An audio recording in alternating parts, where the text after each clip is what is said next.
We've seen the Redmi Note 8 Pro, we've seen the Redmi 8 and even the Redmi 8A, and the last one left in this series is the Redmi Note 8, and that's what we have with us today. And in this video, let's unbox it and take a quick look at what Redmi's got to offer here.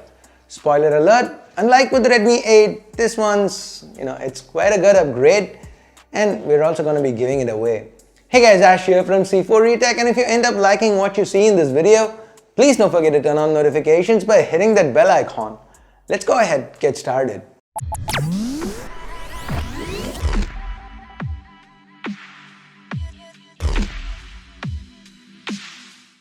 So this here is the box the Redmi Note 8 comes in. The front looks pretty minimalistic. There's just the Redmi Note 8 branding up top.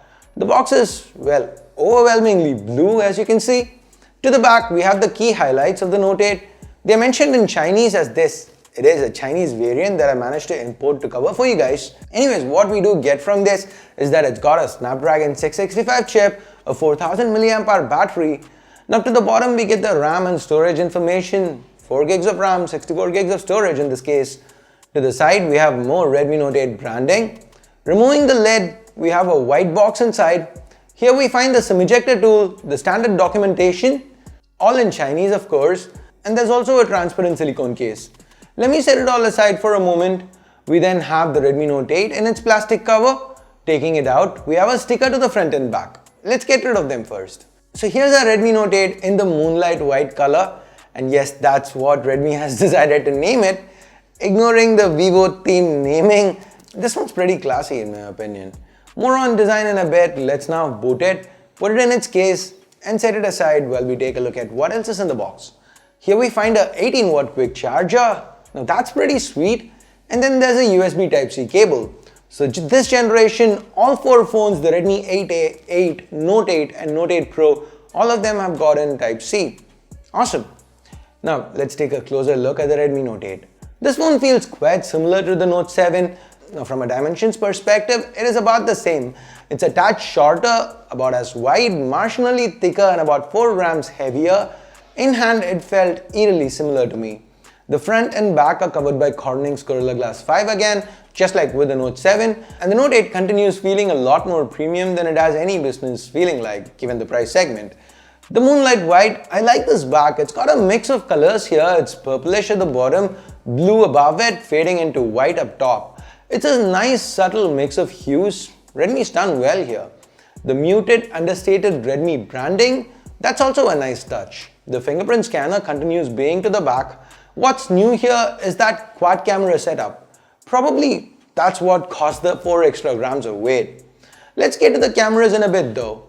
Now the other placements, they include the power and volume keys to the right, an IR blaster and a secondary noise cancelling microphone up top. There's a tray to the left and this time this is a triple card tray. So there's dedicated microSD support, which is a nice change. This tray, like the one found on the Redmi Note 8 Pro, also comes with the same rubber grommet. So there's some kind of water resistance that Redmi is going for. There is no official IP rating of course, but there is the regular P2I coating for splash resistance mentioned. To the bottom, we have the headphone jack, 2 holes for the microphone, a USB Type-C port and a speaker. The speaker seems to be an upgrade from the last one. It sounds louder and clearer. The display, it's still 6.3 inches, still IPS LCD, and the resolution still remains at Full HD+. As mentioned earlier, this is covered by Gorilla Glass 5 for protection. The quality of the panel itself is quite good. It's bright, the colors are vibrant, the viewing angles are excellent, and overall it's a good LCD panel.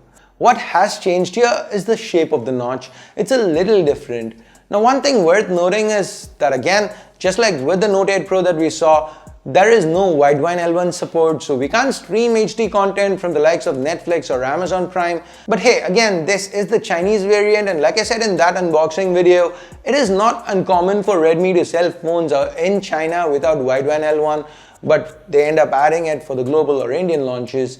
And unlike the Note 8 Pro, this one doesn't have NFC, so there's no confusion over if Redmi will remove it for global or Indian launches. Now there is one other confusion though. You know how we saw an 18-watt charger in the box? Now this one is supposed to help get that 4000 mAh battery from 0 to 100 in under 2 hours. But the global website, it says standard 10-watt fast charge and supports 18-watt fast charge, while the Chinese website says standard 18 watt fast charge. Does this mean the global version ships with a 10 watt charger in the box? Does this mean the Indian version will also ship with the 10 watt charger in the box? It will not get the 18 watt charger that we saw here. Now I don't have answers to that, only time will tell. Anyway, since we touched upon the specs, let's talk specs. The Redmi Note 8 is powered by a Snapdragon 665 chip. This is an upgrade over the 660 that we saw on the Redmi Note 7. So this is a clear step forward, unlike a step down that we saw with the Redmi 8. So no confusions at this point. There are multiple variants though, 332, 464, 4128 RAM storage, that's globally. In China we get 464, 664 and 6128. That is a little weird, not sure which set of variants we are getting in India. I hope we are getting the Chinese RAM storage options. Now the 665 is a pretty sweet chip. We've seen it on the Xiaomi Mi A3 and even the Realme 5, but in those cases it was paired with a HD Plus display, but that's not something to worry about because it's basically an upgrade to the 660, and the 660 itself, it's been super smooth on the Redmi Note 7. The 665 here continues that. This is MIUI 10 on top of Android 9 Pie. And we've discussed MIUI 10 in depth, so I'm not going to get into that again, but MIUI here is pretty smooth. I didn't face any major lag or any issues at any point.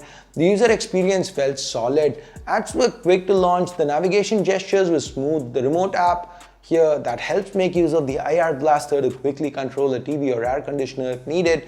The support for FM radio, the fingerprint scanner to the back, it was pretty fast and snappy. It's a physical scanner after all, right? There is support for Face Unlock too. It uses this selfie camera and it's as fast as ever. Talking about the selfie camera, it's a 13 megapixel f2, same as last time. It's pretty decent, takes crisp shots. The portrait mode here, that was pretty good too. The major change with the optics though, that's to the rear cameras. So as we saw, there are 4 cameras to the back. The primary is still a 48 megapixel f1.79. Redmi does not mention the sensor on the website, but it is supposed to be Samsung's GM2, the successor to the sensor we saw on the Redmi Note 7S. It seems to do well. There is a good amount of detail being captured. The colors are pretty punchy. These were shot with AI scene detection on, by the way. It does shoot 12 megapixels by default. Now to give you a better idea, let's switch to side-by-side shots comparing with the Redmi Note 7s's camera. As you can see, the dynamic range here, it's improved a lot. The detail in the highlights, the sky for example, it's more or less the same, but in the shadows it's very obvious that a lot more detail is being brought out now with the Redmi Note 8. And generally with Redmi phones, they improve with updates. They are at their worst at the Chinese launch, and with time they generally keep improving, so this is probably the worst that the Note 8 is performing, and if it's this good now, you can only expect it to get better from this point onwards. Now the other 3 sensors, they are exactly the same as we saw with the Note 8 Pro, so they perform similarly. The secondary is an 8 megapixel f2.2 ultra wide and it does well too, but as with the Note 8 Pro, there is a noticeable difference in colors, and this continues with the 2 megapixel macro as well. Like I said in that video, this is pretty much par for the course as we've seen this behavior with other brands in the past as well. The last one, it's a 2 megapixel depth sensor. It gives us the regular portrait options. Redmi also continues to give us dedicated Pro mode here, which is definitely a positive. The Redmi Note 8 can do 4K 30fps video. There's no stabilization here, just like with the Note 8 Pro. The footage is quite detailed. I like the dynamic range. I like how detailed this footage is, as you can see. The colors are also quite good. So if you want good detail, you can go with this, but if it's stability that you want, we're gonna have to go to 1080p 30. Now at 1080p 30, electronic stabilization kicks in. As you can see, the footage is a lot more stable. 1080p 60 is not available at the moment. Xiaomi says that, or rather Redmi says that that will be added via an OTA update. So it is coming. It's something that's definitely gonna be made available, but it just isn't available at the moment. So this is pretty stable. There's still good amounts of detail and it's pretty good footage. Now macro video is also an option that Redmi provides. What do you think about this? Do you like it? Let me know in the comments below. Now we finally get to the pricing. The Redmi Note 8 starts at 999 yuan for the base variant. That's 464 in China, 332 globally. Now given that it's the 332 Note 7 that launched in India, let's say the 332 Note 8 comes to India at 10,000 rupees, it would still be a killer deal. a definitive excellent upgrade because the important things, the chip inside, the optics, they've improved. So gotta be happy if Redmi manages to get the 332 to India at that price. But if they do end up getting the 464, I think that could be some honest pricing. What do you guys think? Let me know in the comments below. And with that, we get to the end of this video. Oh yeah, the giveaway. So guys, as always, I'm gonna be keeping it very simple. This giveaway is for C4eTech subscribers. So you're gonna have to be a C4eTech subscriber to enter. That's all, plain and simple. So just head on over to the link that you should be able to see in the description below. Just make sure you're subscribed to C4eTech, and that's all.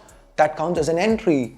This giveaway will run from today to the 13th of November, and on the 15th, a winner will be chosen at random, and you will get my Redmi Note 8. If you want to improve your chances, there are some extra entries like following us on socials, but they are totally optional and you don't have to do it. You can choose to or not to. It's up to you, and that's what optional means. I'm being redundant. Anyway guys, this is an India only giveaway, and some of you have been asking me why some giveaways have been India only. That's because the cost of this phone is about 10,000 rupees. The cost of shipping outside India is going to be around 4,000 rupees, and custom charges at times are 3,000-4,000 rupees. So the cost of sending a giveaway price is going to be almost the cost of the price itself, and that doesn't make sense to me. So yeah, for more expensive phones, we can do a global giveaway, but for these, I think keeping it India only works. So what do you think? Let me know if I should continue keeping these giveaways, these kind of giveaways India only. Let me know your thoughts in the comments below. Also, let me know what you think about the Redmi Note 8. Do you think Redmi should bring the 332 base to India or the 464 base to India? And if they should include that fast charger in the box or not? What are your thoughts, and what do you think about this camera sensor? Let me know everything in the comments below. And with that, we get to the end of this video. Thumbs up, thumbs down based on whatever you felt about it. Subscribe, turn on notifications by hitting that bell icon if you haven't yet. And oh yeah, some people are going to be asking me about the Note 8 Pro giveaway. That's not over yet. We still have about, depending on when this video goes live, about 4 or 5 days left for that giveaway to end. If you've not entered that, here's a last chance to enter. So I'll also leave a link to that in the description below, and once that giveaway is over, you can click on that same link, or to check out the winner of this giveaway as well on the 15th of November, you can click the same link you used to enter to check out who won the giveaway, or I will also be announcing it via Twitter. You can check that out there. So yeah, good luck with the giveaway guys. Thanks for watching. Till next time, my name is Ash. You've been watching C4eTech, and I'm signing off for now. You guys have a great day. Bye-bye.